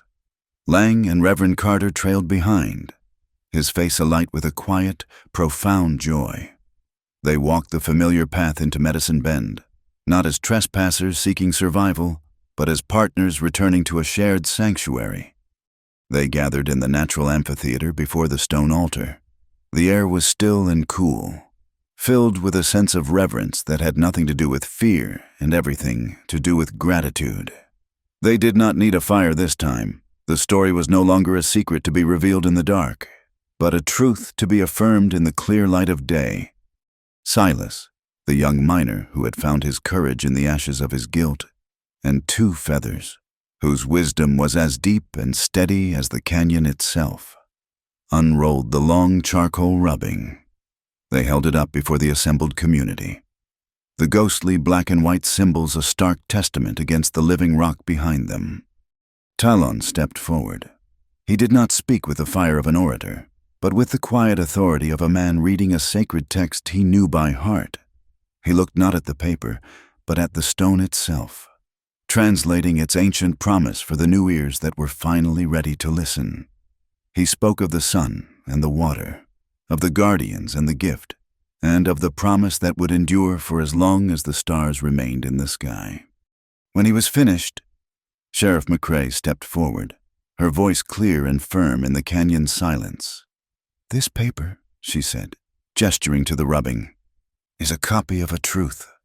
But the real treaty is the one we make here today. It is a promise between all of us to share this water, to protect this land, and to act as its guardians, together." She looked from the faces of the miners to the faces of the Numunu elders. The water does not belong to any one of us. It belongs to all of us. And it belongs to the children, and to their children. That is the law now in Evergold Gulch. A low murmur of assent went through the crowd, a sound of different languages and different voices all speaking the same truth. A covenant was made, not with a signature on a piece of paper, but with a shared understanding in the heart of a community. Justice was no longer a verdict handed down by a distant judge. It had become a daily habit, a choice to be made with every bucket of water drawn, with every neighbor greeted. As the gathering began to break up, the people mingling and sharing flasks of cool water from the ancient well, Abigail and Talon found themselves alone near the great stone. The afternoon sun had warmed the rock, and it radiated a gentle, living heat.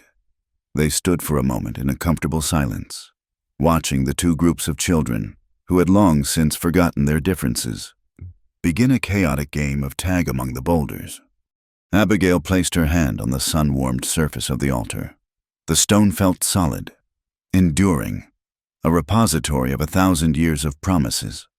She thought of the long road that had brought her here, the fear and the fire, the pain and the prejudice. And she thought of the man standing beside her, the man who had shown her that the freedom of the West was not the freedom to take what you wanted, but the freedom and the responsibility to protect what you loved. Talon laid his hand over hers on the stone. His touch was not passionate, but it was something deeper, a profound and steady connection that was as solid and reliable as the rock beneath their palms. They did not need grand declarations. Their love had been forged in shared struggle, a partnership for survival that had blossomed, unexpectedly, into a partnership of the heart. "To heal," she whispered, the word a vow to the stone, to him, to herself. "And to preserve," he answered, his voice a low rumble that seemed to come from the earth itself. Their promise was made, not with the fire of a fleeting passion, but with the steady, enduring warmth of the sun on ancient stone. It was a promise to each other, and to the land that had brought them together. The sweet surprise arrived a week later, carried in the saddlebags of the mail rider. It was an official-looking envelope from the territorial capital, addressed to Sheriff Helen McCrae. She opened it in the middle of the street, a small crowd gathering around her. As she read, a slow smile spread across her face. "Well," she said, looking up, her eyes twinkling, "it seems the story of Evergold Gulch has reached a few important ears." The letter was from the Department of the Interior in Washington. The events in the Willow Ridge courtroom, reported with great detail by the journalist from the Territorial Chronicle, had caused a stir. The novel use of a native treaty, verified by community testimony, had set a new precedent. The letter officially declared the Medicine Bend Valley and the surrounding watershed a pilot program for community-managed water conservation, the first of its kind in the territory. Their small, desperate fight had become a model, a beacon of hope for other communities struggling against the unchecked greed of industrial expansion. A cheer went up from the small crowd. They had not just saved their home, they had changed the rules of the game. "I suppose," Helen said with a wry grin, looking over at the new town well, which was now the social hub of the community, "we ought to give this thing an official name. I propose we call it the Well of No More Arguments." A ripple of laughter went through the crowd. It was the easy, warm laughter of people who had been through a great trial together and had come out the other side, not just as survivors, but as neighbors. That evening, the first real rain of the season began to fall. It was not a violent storm, but a gentle, steady shower that smelled of clean earth and new beginnings. It drummed softly on the roof of the clinic and traced silver rivulets down the bilingual sign that hung over the door. Outside, a group of children, their faces upturned to the sky, ran laughing through the new, clean puddles, their joyous shouts echoing through the quiet streets. From her window, Abigail watched Talon down by the railway bridge. He was not standing guard.